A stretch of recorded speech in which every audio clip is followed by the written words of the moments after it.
Halloween, a day celebrated around the world when people dress up in costumes, collect candy from neighbors, and have parties. But do you ever take time to think about the origins of Halloween? Most people don't think twice about participating in it, saying, "It's all in fun," or "It's not evil to me."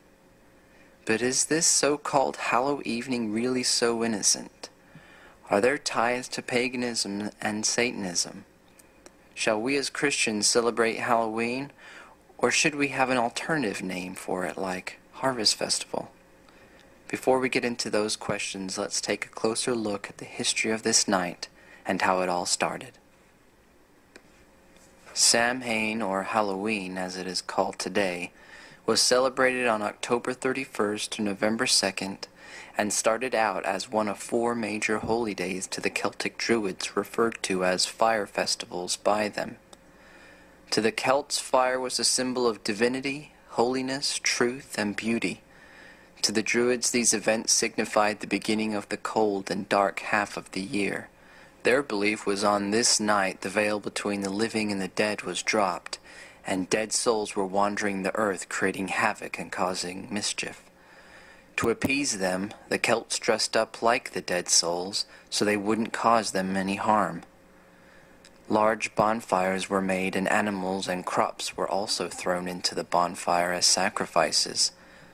Communing with the dead and divination, or fortune-telling, was also a common practice during this time. Later on, Catholicism came in and changed the name of this pagan 3-day holiday to Halloween, or All Hallows Eve, All Saints' Day, and All Souls' Day. As Catholicism did with many other pagan traditions like Valentine's Day from Lupercalia, Easter from Eostre, and Christmas from Yule, they kept the symbols and pagan elements, and the purpose of this festival remained the same too, but just repackaged with Roman Catholic elements and names. So we see from the history alone, this isn't some innocent celebration involving children getting candy. "Oh, but that was so long ago, we don't celebrate it like how they did," you might say.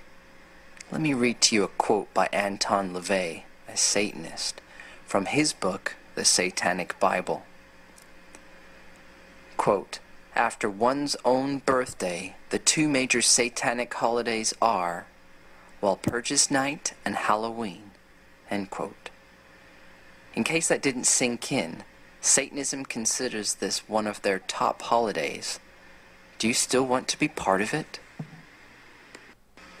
3 John 1:11 says, "Beloved, follow not that which is evil, but that which is good.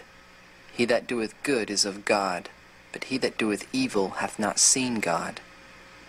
2 Corinthians 6:14, "Be ye not unequally yoked together with unbelievers. For what fellowship hath righteousness with unrighteousness? And what communion hath light with darkness?" Halloween is filled with darkness, from symbols of death, ghosts, devils, and witches. We should not want to have anything to do with this. God wants us to be separate. 2 Corinthians 6:17, "Wherefore come out from among them, and be ye separate, saith the Lord, and touch not the unclean thing, and I will receive you." The Lord has warned us not to play around with these occultic ways. Deuteronomy 18:9-14, "When thou art come into the land which the Lord thy God giveth thee, thou shalt not learn to do after the abominations of those nations.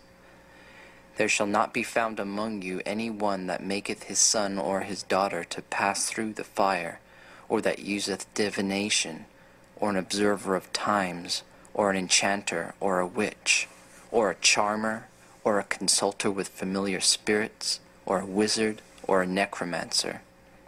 For all that do these things are an abomination unto the Lord, and because of these abominations the Lord thy God doth drive them out from before thee. Thou shalt be perfect with the Lord thy God. For these nations which thou shalt possess hearkened unto observer of times, and unto diviners. But as for thee, the Lord thy God hath not suffered thee, so to do. Now, should we have an alternative for this day like harvest festivals? Alternative, however, implies substitute. It assumes our children need something to take the place of Halloween, since they won't be participating in the secular and pagan celebrations. It suggests our children are missing out on something, which they are not. Rather, teach your children what 1 John 2:15 says. Love not the world, neither the things that are in the world. If any man love the world, the love of the Father is not in him. Teach your children the truth about Halloween and its origins. You might think that you're doing some good by having your own alternative party, but why do you need a substitute at all, and especially on this specific night? By doing so, you are still keeping this satanic tradition alive, not transforming it. 1 Thessalonians 5:22. Abstain from all appearance of evil. The world should see Christians as being completely against this satanic day. We should not celebrate this day and be against anything that resembles it.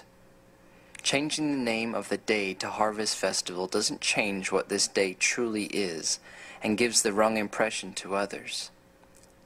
Shall we try to Christianize other pagan days to fit in with the world?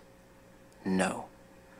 We should cast them away as it is written in Romans 13:12.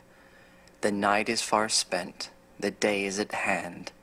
Let us therefore cast off the works of darkness, and let us put on the armor of light. Remember, we are in a war. Will you fight? Or shall we just make up alternatives to the world's wickedness?